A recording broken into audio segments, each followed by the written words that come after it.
नमस्कार दोस्तों, आज मैं आपके लिए लेकर आई हूँ कक्षा 7 हिंदी मल्हार पहले पाठ के कुछ महत्वपूर्ण प्रश्न।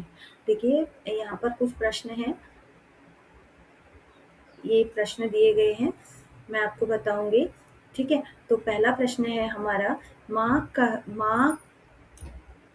कह एक कहानी, कविता किसके द्वारा लिखी गई है? ठीक है, तो माँ कह एक कहानी कविता मैथिली शरण गुप्त जी द्वारा लिखी गई है। ठीक है, दूसरा हमारा प्रश्न है, माँ कह एक कविता किस विधा में लिखी गई है?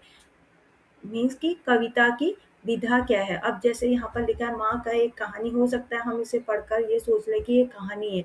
विधा आपको पता ही होगा, लेकिन अगर पता नहीं है तो मैं बता दूँ, जो कहानी लेखन का जो जैसे कहानी होती है, कविता होती है, नाटक होते हैं इत्यादि अलग-अलग होते हैं, तो मीन्स कि उसे विधा कहते हैं। तो ठीक है, ये हमारी क्या है?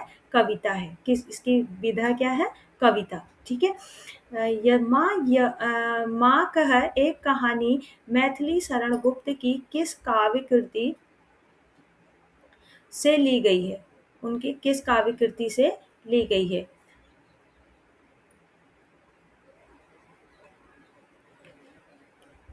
यशोधरा।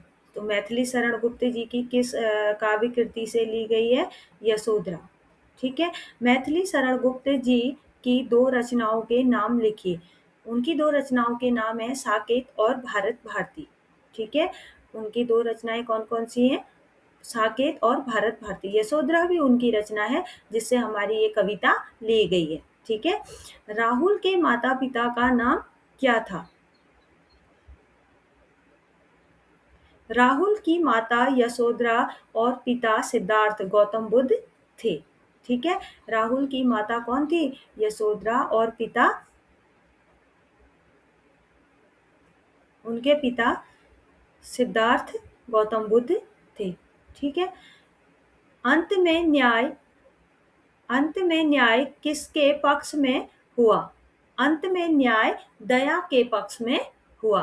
अंत में न्याय किसके पक्ष में हुआ?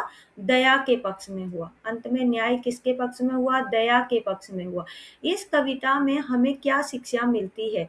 इस कविता से हमें शिक्षा मिलती है, सही और गलत को समझने की शिक्षा मिलती है। कहाँ पर दया किसके पक्ष में है, ये सब कविता में जो राहुल ने स्पष्ट किया।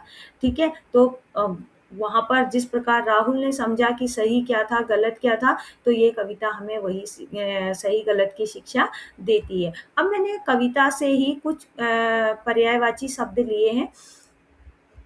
देखिए, ये शब्द वो शब्द हैं जो कविता में आए हुए हैं। ठीक है, तो कविता से ही ये सारे शब्द लिए गए हैं। पहला शब्द है माँ। माँ का एक कहानी, माँ।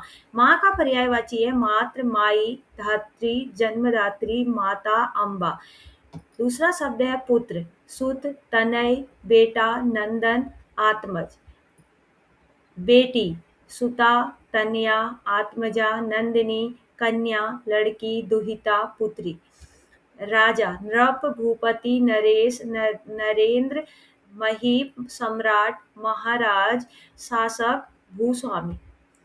रानी, महारानी, बेगम, रागी, स्वामिनी, मालकिन। उपवन, वाटिका, बाग, बगिया, उद्यान, फुलवारी।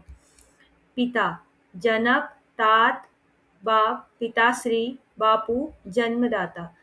पानी का तो आप सबको पता होगा, जल, नीर, वारी और सलील।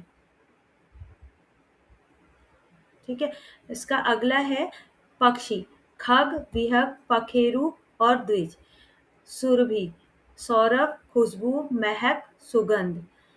आखेटक, व्याध, लुब्धक, अहेरी, बहेलिया और पारधी। आप इनको नोट्स बनाकर अपने पास रख भी सकते हैं, क्योंकि किस पर्यायवाची शब्द और ये शब्द ये होते हैं कि ये कहीं भी किसी भी परीक्षा में पूछे जा सकते हैं। तो इसीलिए मैंने ये बनाए हैं, और सारे शब्द आपके पाठ से लिए गए हैं।